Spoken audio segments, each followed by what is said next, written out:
Olá a todas e a todos, eu me chamo Felipe, eu sou historiador formado pela Universidade Federal de São Paulo, mestre em História e Fundamentos da Arquitetura e do Urbanismo pela FAUSP e atualmente realizo meu doutorado na Unicamp, no Departamento de História,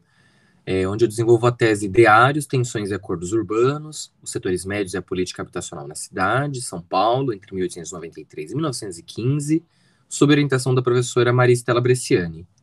É importante mencionar que essa pesquisa conta com o apoio da FAPESP. A pesquisa tem como um dos seus principais objetivos investigar o papel dos pequenos e médios proprietários de imóveis voltados à habitação e como construíram suas trajetórias como produtores da cidade. Ou seja, entrelaçar os saberes desses agentes conjuntamente aos saberes institucionalizados daquele contexto, por meio de suas petições e plantas construtivas, atrelados à cartografia, aos relatórios e debates legislativos produzidos pelo poder público, como os vereadores, além do envolvimento com os ditos profissionais da cidade, como engenheiros e arquitetos.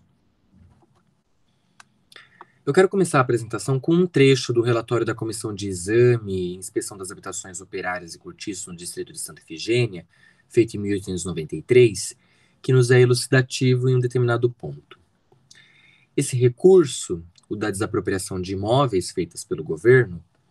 terá de ser utilizado mais geralmente, porque não é só o mais eficaz, como por acatar melhor o interesse particular, por via de regra, muito melindroso. Muito me chamou a atenção o fato do relatório elaborado pela equipe liderada pelos médicos Cândido Espinheira, Gregório da Cunha Vasconcelos e Marcondes Machado, além dos engenheiros Luiz Amaral Gama e Teodoro Sampaio, mencionarem o fato de que as transformações urbanas daquela região de São Paulo mereceria destaque o papel do dito interesse particular, ou seja, do envolvimento dos proprietários de imóveis que possivelmente seriam atingidos pela ação da polícia fiscalizadora, que estaria fazendo essa ação com maior acuidade para analisar o estado daquelas edificações, sem deixar de lado o entendimento do papel que esses proprietários tiveram no processo de uso e valoração daquela área, chamando-os de muito melindrosos. A transformação urbana de São Paulo e outras cidades do Entre Séculos foi uma ação que envolveu campos de saberes e campos políticos distintos, ou seja, uma produção que não foi linear, mas dissonante no que cabe tanto aos interesses dos agentes ligados ao grande capital imobiliário, como aqueles que eram proprietários de pequenas edificações voltadas, sobretudo, para o aluguel. Logo, ao direcionar o olhar para as práticas construtivas cotidianas e ao que esses pequenos e médios proprietários postulavam para ser edificado na cidade, se percebe como não apenas tentavam se adequar ao que a legislação urbana propunha, mas de fazer valer seus rendimentos como uma alternativa à mobilidade social e ao próprio espraiamento da cidade de São Paulo daquele contexto. Assim, tais agentes, ainda que proprietários de um, dois ou eventualmente 5 imóveis, não significava que fizessem parte dos estratos mais altos. Contudo, sua projeção política e seus saberes em torno das dinâmicas da cidade eram evidentes e os colocavam como um grupo que ganhava notoriedade em São Paulo, convencionado pela historiografia como partícipes dos chamados setores médios. Muitos desses proprietários que investiam em diferentes tipologias habitacionais, como as chamadas casas para operários, faziam uso deste conceito que era partilhado por diferentes agentes, sobretudo ligados ao corpo de funcionários ligados ao poder público, que mapeava as condições de habitação da população mais pobre, como presente no próprio relatório de Santa Efigênia, que entendia, por vezes, a casa de operário como também um espaço a ser sanado e combatido, muitas vezes até tentando igualar aos cortiços que ali existiam.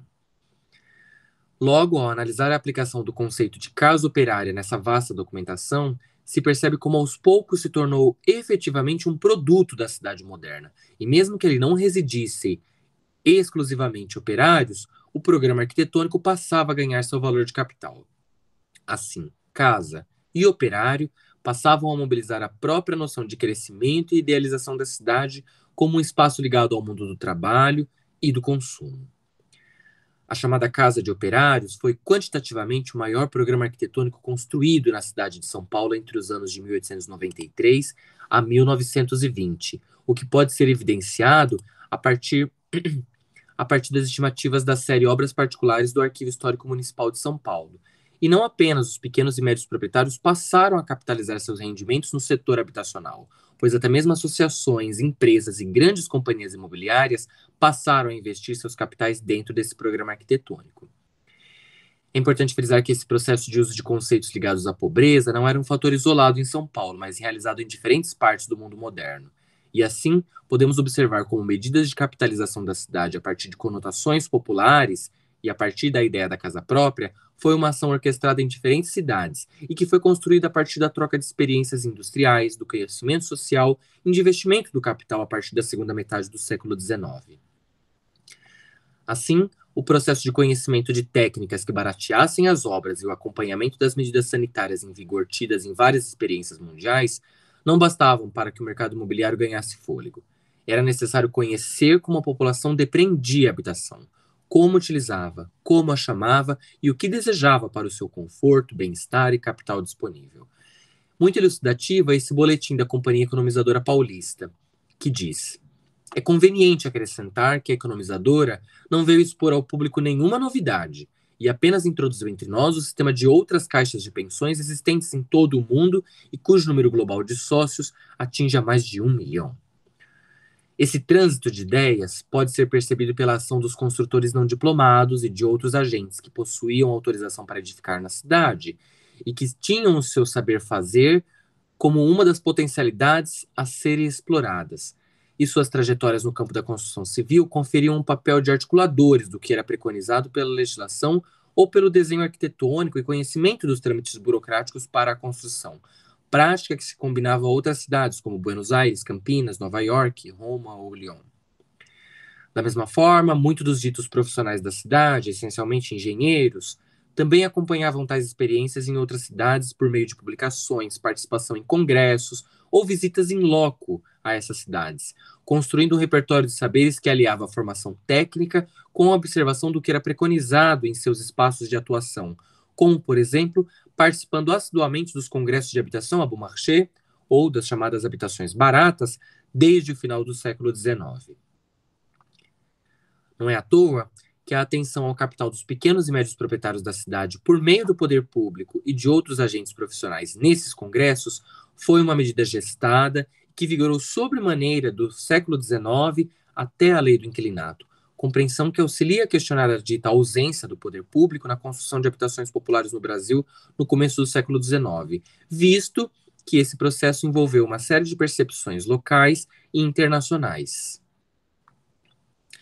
O projeto de lei número 39, de autoria do vereador Celso Garcia em 1908, é muito elucidativo, pois reúne a observação do poder público diante do que se construía na cidade, embasado por uma série de investigações feitas em São Paulo anos antes e em estudos de outras cidades. Ele permite perceber como a alternativa para a construção de uma política habitacional voltado para os setores populares na cidade estava centrada no investimento do pequeno e médio proprietário de capital. E o Estado conhecia essa potencialidade, ainda que também a alternativa não resolvesse o déficit habitacional existente. As experiências de construção de moradias para pobres e operários, em outros países como França, Alemanha e Inglaterra, serviu de base para a constituição de uma política que ficasse centrada nas mãos do pequeno e médio proprietário em São Paulo, o que se evidencia pelas discussões nas atas dos congressos de habitação, à bon marché, tidos desde 1897, mas o mais evidente nesse caso é o fato de que o modelo praticado no Brasil, nas mãos desses pequenos e médios proprietários, esteve em jogo e em apresentação para aqueles países, em uma relação não de cópia, mas de compreensão de como o capital podia ser aplicado nas cidades por meio dos setores médios. Por fim, eu finalizo com 2 trechos de citações que comportam essa discussão sobre a questão da habitação popular e das discussões e tensões que estavam prementes naquele contexto. O Problema da Habitação, era o seu título, publicado no jornal A Imprensa, em 1908. Nem aqui, nem em parte alguma do mundo, o problema da habitação comporta uma solução única e exclusiva. Em vez do governo construir diretamente essas habitações, promovesse a passagem de uma lei que realmente as facilitasse, como se faz em toda parte do mundo civilizado, aos indivíduos que construíssem para si. O outro trecho é do projeto de lei 39, de 1908, que diz: tem se esforçado nos países civilizados para remediar o mal, com o auxílio de medidas legislativas, de regulamentos de salubridade, com o auxílio da caridade. A questão da habitação do pobre é uma das mais complicadas, é uma das mais difíceis, forma um dos ramos da questão social, tão importante como o vestuário e a alimentação. Muito obrigado a todas e a todos. Eu finalizo aqui.